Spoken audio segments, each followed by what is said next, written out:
welcome back to my channel. It's Alex Michael May. I'm so excited to be here with you guys for this little solo chat. I feel like it's been a while since we've done a little chatty thing. And this is the next installment in my Nivea Skin Deep chat series.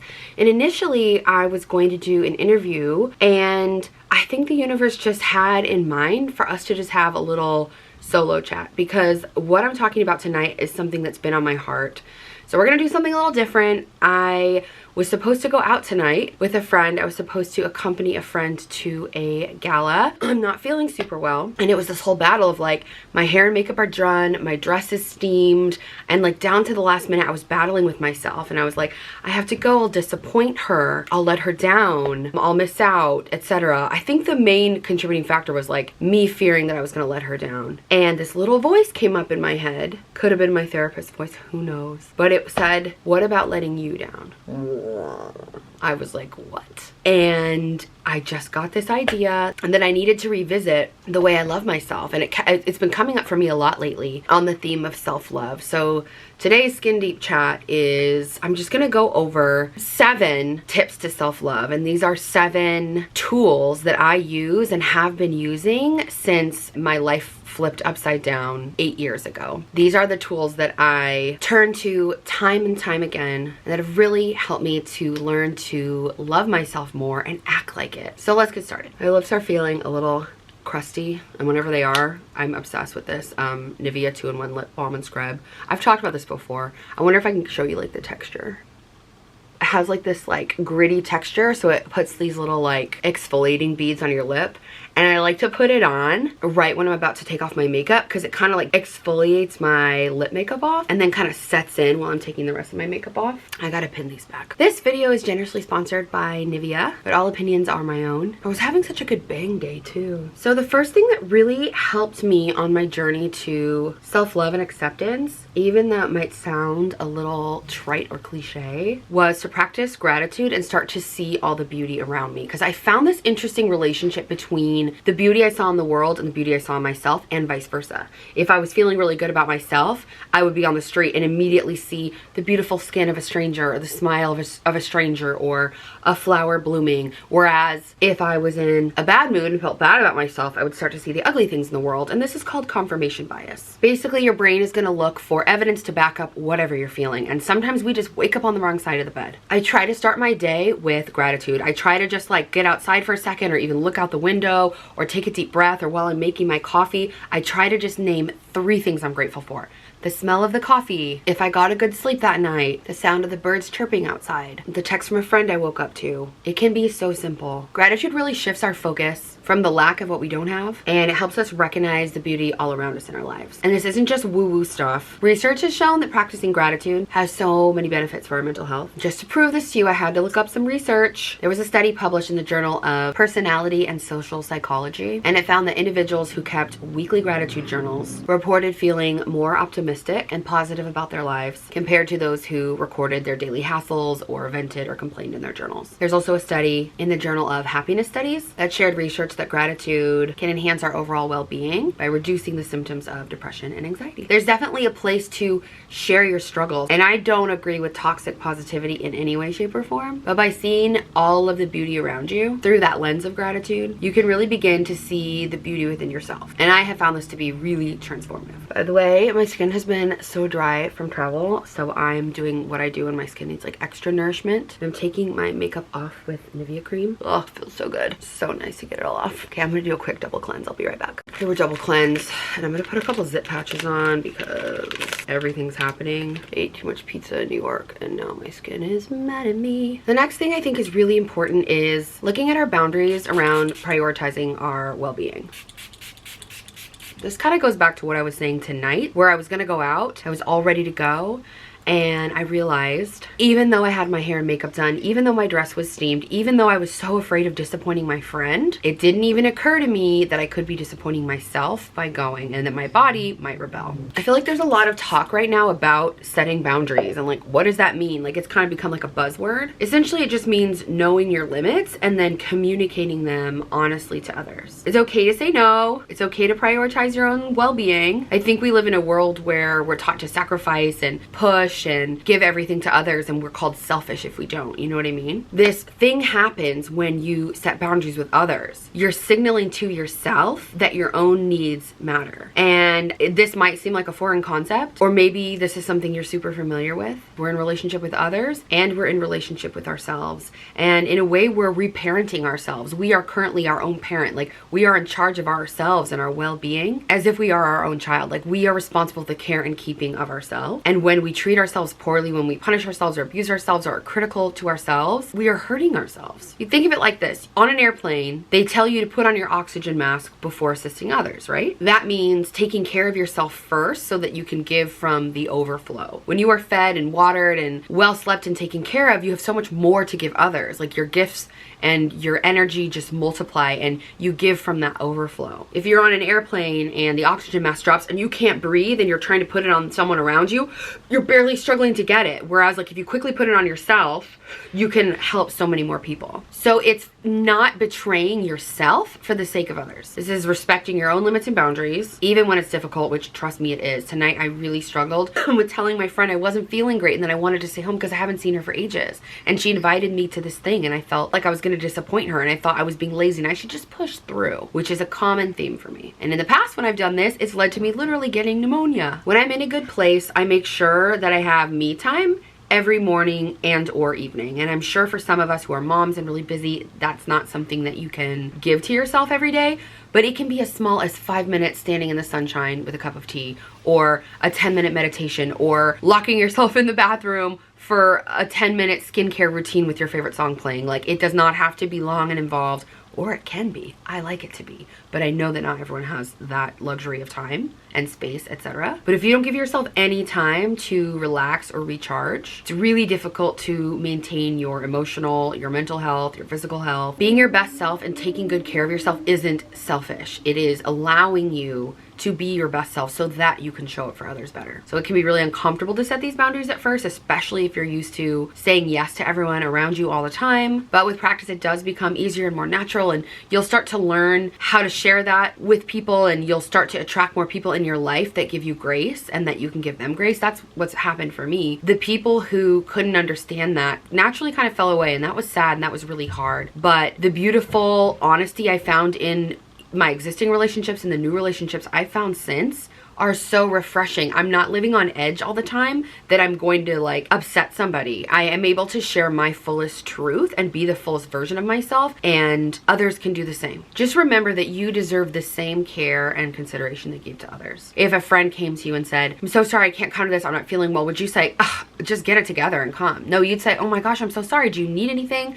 Please take care of yourself, you deserve it. Well, guess what? So do you. Which leads me to step 3. I need all the moisture I can get, so I'm putting some Nivea Soft in like a little layer as like a little mask, but I'm just gonna sleep with it. Step 3, practicing self-compassion and positive self-talk. Negative self-talk is, I think, like the silent killer. I really believe that negative self-talk is like the biggest silent enemy in the journey to self-love. One day I was in my friend's kitchen. I've told this story before in other videos, so forgive me if you heard it. And I did something like I set up her ice maker and it fell on the floor, and I was like, oh, idiot. And I like started cleaning it up, and she was like, excuse me? And I was like, oh, sorry, I spilled ice on the ground, da-da-da. And she's like, no, don't talk to my friend that way. And she was not kidding. And I was like, excuse me? And she's like, you're my friend, and I just heard you talk really nasty to her, and I'm not gonna have it in my house.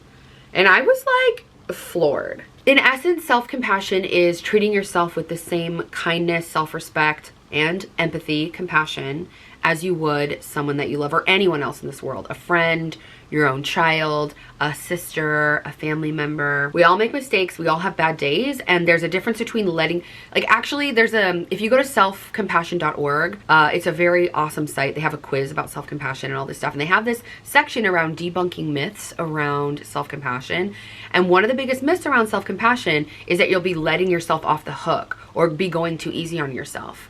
And they've done studies that have shown that positive reinforcement and like positive talk does so much better than negative talk. Think about it if you're a kid at school and you're learning to build blocks or write your alphabet and you do something wrong and the teacher just berates you like, you are so dumb, I can't believe you messed that up, like, will you ever learn? Like, And a lot of us have those scripts in our head because sometimes we did have teachers like that, or we did have parents like that, or we had people in our lives like that.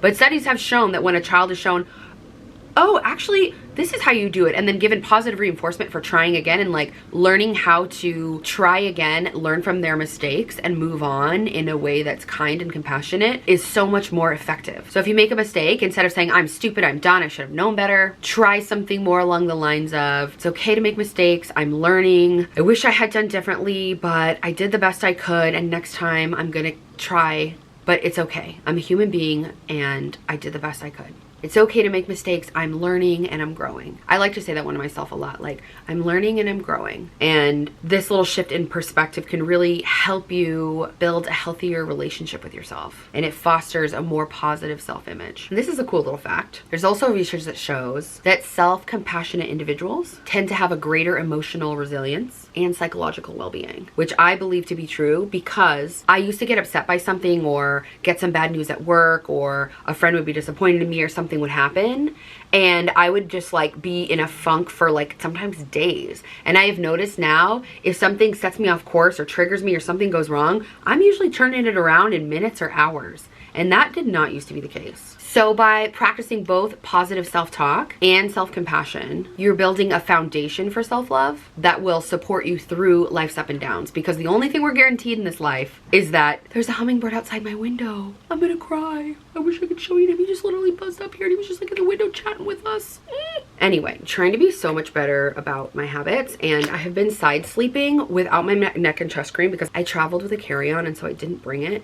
And so I've noticed a difference since when I'm home and using it and when I'm not. So I'm gonna be good about that. I don't know if I've talked to you guys about this yet, but this is the Skin Firming and Anti-Wrinkle Neck and Chest Cream, and it has their Q10 creatine provitamin B5.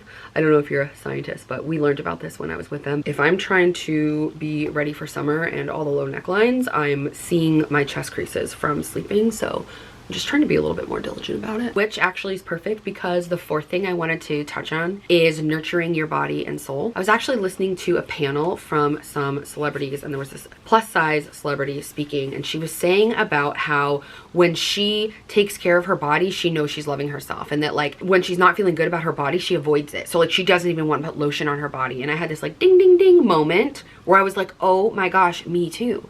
There are times that I want to like avoid facing my body when I'm not feeling good about it, and so like I'll skip over areas that I don't want to lotion. I know that's kind of random, but I don't know if anyone can relate to that at all. Like almost like editing and just like ignoring the things you don't want to face about yourself. Nurturing your body means taking care of your physical health as well as participating in activities that bring you joy, that bring you fulfillment. Our bodies and our minds are so deeply connected, and when we care for one, the other is going to benefit as well. In fact, through my meditation, teacher training, etc., I've learned that the body and mind tend to follow each other. Like we were in a really deep meditation. It was a really challenging, long meditation. And the teacher said, if you're having trouble relaxing your mind, try relaxing your body. You can do a little body scan and just relax every part.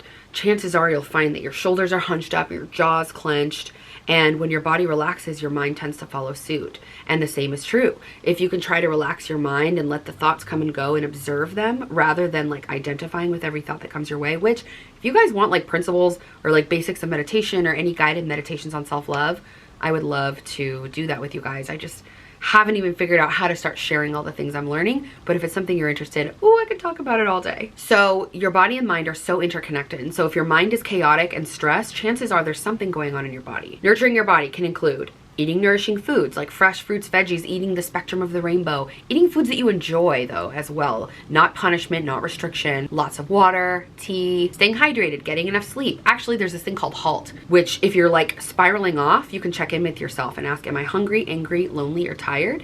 And maybe you need connection with a friend. Maybe you need a nap. Maybe you haven't eaten. That happens for me a lot. I get hangry and all of a sudden, like I feel like the world's collapsing. I'm like, no, I just need lunch. I love to give myself a self massage, first of all, also essentially enriched. The goat, it's back. I don't know if you guys knew this, but it was unavailable for a little while and I was freaking out, but it's back now for summer. I'm gonna do this on the rest of my body. So I like to use the neck and chest cream in this area, And then usually I'll do this like after my bath or shower, because it really is like good for like 24 or 48 hours. But I showered this morning and I was in one of those moods and I didn't lotion myself. My skin's mad at me. It's definitely better to lotion on like kind of pre-wet, like post-shower skin. But oh my gosh, this was so good. Better now than never. I like to do like a nice coat before bed so I wake up nice and hydrated.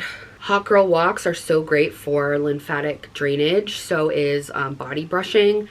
But honestly, if you even just put on one song you like, and you just focus on like losing your like thoughts in like a gentle meditation of just like rubbing your skin, noticing how it feels, it can be a really great active meditation. In general, something I'm working on, take care of yourself like you would your own child if you have a child, or if you had a child, or a beloved pet, right? You want to make sure they have their little snacks, but they're eating healthy. You want to make sure that they get enough sleep and that their bed is cozy. The same goes for you. Like, you deserve to enjoy your life. You deserve to have enriching activities. You deserve to read a good book and have hot tea and maybe have some lavender diffusing in your bedroom at nighttime with a favorite song or playlist, which I'm actually going to touch on this a little more. Movement is super important for mood and energy levels, not from the standpoint of like punishment or weight loss, but there is research that shows that the importance of both physical and enjoyable activities are really important for our overall well-being. And that physical activity also releases endorphins, which are natural mood lifters. This will help with stress, the feeling of overall life satisfaction. So just approaching life from a way of like, how can I add one nourishing thing into my life today? Because by nurturing both your body and soul, you can create a holistic approach to self-love. And that's really going to enrich every aspect of your life. And it really is all interconnected, I have found. I think one of the biggest eye-openers for me on my path to self-love and self-acceptance was realizing how much toxic media was around me and that I was intaking. And not even just media, just like people. And now I'm so attuned to it that I notice it. In fact, recently I was on a meditation retreat. If you guys watched my vlog in Costa Rica recently, oh my god, I cannot get enough of this. It feels so good. It feels like you're so thirsty and I'm getting a drink, but it's on my body. Back to this. So watching how you surround yourself is also being mindful of the people you spend time with and the kind of conversations they're having. So like I was saying, I was in Costa Rica on this meditation vlog and I met someone new, and she was, you know, someone probably in her 60s or so. Well, totally came from a different background and mentality. Everyone knows the whole like almond mom thing. Like, we all know that recently we've made a lot of strides in the way that we approach our health and how we treat ourselves and talk about ourselves and how we accept ourselves. But there was this woman and she was so stunning. Like, I was just like blown away. She had this like sarong. She was so cool. And I was like, dang, like I only hope that I'm as smoking hot as she is in her 60s, was what I was thinking, right, when we met.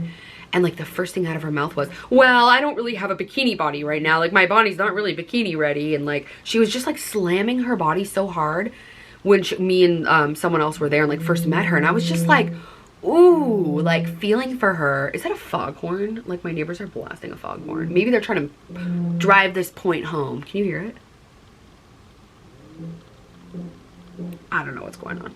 So the fact that she felt the need to like put a disclaimer on her body when we first met, it just reminded me so much of old me. And that's not a girl that I want to return to. I used to make self-deprecating humorous jokes at my own expense all the time. Like, I would make fat jokes about myself constantly. I was like the typical funny fat friend. Like, that was my armor and my mechanism for deflection. And now thinking about it, like, I could honestly cry. Like, it makes me feel like so tender around how I used to treat myself. Like, oh yeah, I'm getting emotional. Because I just think about that little girl that was just like, just so sweet and like so beautiful. And it just breaks my heart to think of anyone thinking that about themselves. And it's just like so sad. I put this on Threads the other day but I had this like, I was in my hammock and I was thinking, and I literally just quickly like, you know, Threads is like the new Twitter on Instagram. And I was like, what would I do if I could reclaim all of the energy I have spent being hard on myself? It's like, boy, it would be so amazing. So anyway, when that woman said that, I just said, all you need, I'm trying to remember how I said it. I was just like, all you need to have a bikini body is to put a bikini on your body. And let me tell you, your body is rocking that bikini right now. And she was just like, what? And it's like, of course, we've probably all seen this floating around. I don't make this up. I don't remember where I saw it, but it's kind of like a thing, right? And I am telling you, she said that to everyone on that entire trip, the rest of the trip. It like stuck with her, and like her and the woman that I was talking with, like they still bring it up, and they like were saying like, oh, you know, like we've got a bikini body, da da da da. And I was like, it just takes one little bit of like, with like something to shift your mindset, and then you get to carry that on and then pass that on to others. And like that could have a ripple effect, right? So like, would we rather be the people that are trolling people on the internet and making them feel horrible about themselves, or do we want to be the people that like shows people the other way? And sometimes we have to be the people to lead that, right? And we can't do that for others until we can do that for ourselves. Being around other positive influences, it really helps reinforce your own positive mindset and your self-worth. Like when you spend time with people who have a deep sense of self-worth, like I'm not even talking about confidence, I'm talking about like true self-worth and self-compassion, that just hits different. And it's not just people you spend time with. Look at your social media feed. Is it full of like diet, weight loss before and afters? Is it full of like toxic celebrity gossip culture?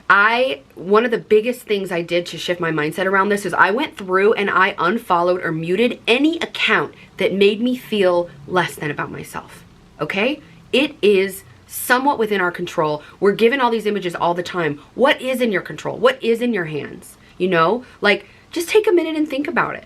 And if someone says something to you, can you lovingly redirect them and say, I appreciate your concern, but that's not something I'm comfortable talking about right now. Like I've had to tell people I don't weigh myself, or I don't do this, or I don't talk about that, or I'm not comfortable with this, or mute, unfollow. 8 years ago when I started this journey, I started to follow accounts of all different shapes, sizes, ages, backgrounds, races, culture, and I began to see beauty everywhere. And I started to follow accounts that made me feel good about myself, and it helped me so much. Like the amount of media you consume without realizing it and the damage that it can do to your psyche is not a joke. So just something to consider. You know, I gotta end with my dewy. I have to sleep with like so much lip care on because my lips have been so like cracked and dry from the travel lately. Also, this makes such a good clear like top coat if you just use lip liner. I've talked about this one before, but it's really good. It's their new dewy with hyaluronic acid. Speaking of nice, how else can we be nice to ourselves? Can we romanticize our lives? Yes, you can do the bare minimum and take care of yourself, but my step 6 is when I started to romanticize my life. Like I would take myself on little dates. I would buy myself flowers, write my name in the sand. I love that Miley song. I don't have a voice right now, but you get what I'm saying. Like when you start to see yourself as that like main character in your own movie of your life, when you take yourself out on dates, whether it's like a new coffee shop visit or a museum, a walk in the park, it could be a fancy dinner alone. I did that for myself the other night and it was actually so fun. You can treat yourself to small luxuries. They don't have to be expensive, but just the idea that you are worth it. I posted this thing on my Instagram story the other day, but it was like, treat yourself the way you wish they would have. You know, we've all been in that relationship with someone where we just want to be seen and loved so badly. One day we can have that revelation that like everything we want, whether it's our happiness or love or any of that we're searching for out there, all begins in here and can be fulfilled in here. Bubble bath, a new book, even if it's from the library, a favorite treat, celebrating your achievements. I have a friend and we send voice memos to each other of what we're proud of for ourselves for the week. Celebrating is huge, but just savoring everyday moments. How can you romanticize? Like you're thirsty, it's the 3 to 4 hour slump, you work from home. Can you romanticize your little drink, your little sparkling water or your iced coffee? When we romanticize our lives, we create a narrative where we are the main character. We signal to ourselves we're worthy of joy, love, and fulfillment. This little mindset shift can help you fall in love with your life and then in turn yourself. When you romanticize your life, you create a narrative where you are the main character. That one where you're deserving of love, you're deserving of joy, you're deserving of fulfillment. And this shift in perspective can dramatically increase your sense of self-worth and ultimately your happiness or your sense of happiness. And it's getting dark. I'm gonna put my hair in my little rollers so that I wake up feeling pretty. But I guess first I have to take it down and brush it. So this leads to my last step. I have so many more of these, but these are when I was trying to sit down and think about like what I wanted to prioritize, the ones that I think are the most effective. These are them. So step 7 is regularly checking in with yourself. This can be done through journaling, meditation, which I've kind of touched on earlier, but I think journaling is a great one with this, and just setting time to check in with yourself every week, because otherwise you can just forget and get lost in the day-to-day. This is about taking time to reflect. Regular check-ins will help you stay in touch with your thoughts and your feelings. You can start to see patterns arise. By journaling, you can actually start to monitor your thoughts and realize that you are not your thoughts. I was helping my breathwork teacher facilitate a class last week, and he said in the class, he's like, we recycle like 90% of our thoughts over and over and over again. Like they're not new. they're on repeat. And when we start to realize and get a little distance between our thoughts and the essence of who we truly are, and we realize they are not one and the same, that can be really powerful. Also, when you check in, you get the chance to celebrate your wins, and you can consciously be gentle with yourself when things don't go as planned. I like to do 3 pages every day of just like stream of consciousness writing, but if you don't have time for that, even setting a timer for 2 minutes and just jotting down anything you can be so helpful. It really helps increase your self-awareness. So maybe even like a little weekly check-in like I do with my friends. We check in and say like what went well, what didn't, what are we celebrating, and what do we want to work on. The important thing is to keep moving forward and to treat yourself with love and compassion along the way, because it's the climb, baby. I don't know why I'm having all these Miley Cyrus references, but it is about the journey. It's not about the destination. It's the journey along the way. That's where we grow. Thank you so much for getting unready with me tonight and sticking through a video that's a little different than usual. I really sincerely hope that these tools or steps provide you help and resources on your journey. I just really hope you know that you are deserving of love and kindness and all the good things, especially from yourself. If you like this video, let me know. If you want more talks like this, if you're new here and this was helpful, say hello, introduce yourself. If you want to message me over on Instagram, it would mean the world to me if you thumbs up the video and subscribed if you didn't already, if you're new here. And I'd love it if you wanted to share comments with your favorite self-love practices below so we can all learn from each other. Also, I don't know if you guys saw this, but my dear friend Callie and I are hosting, if you guys have seen our travel vlogs, we are planning on hosting a girls trip together, and we're going to be diving into a ton of the topics around body acceptance, self-care, self-love through the lens of travel. So if that sounds appealing to you, it would be so helpful if you could fill out the survey that we have below. We're really excited about it, and we're really looking to you guys to help us figure out the programming. And our goal is to just create an environment where you can either bring a friend or make a friend on the trip, and you can feel safe and held by an incredible group of women while experiencing the beauty of the world around you and growing and changing through travel. I hope you guys have a wonderful day and take good care, and I'll see you in the next video. Looks like we're just in time because it is basically dark out.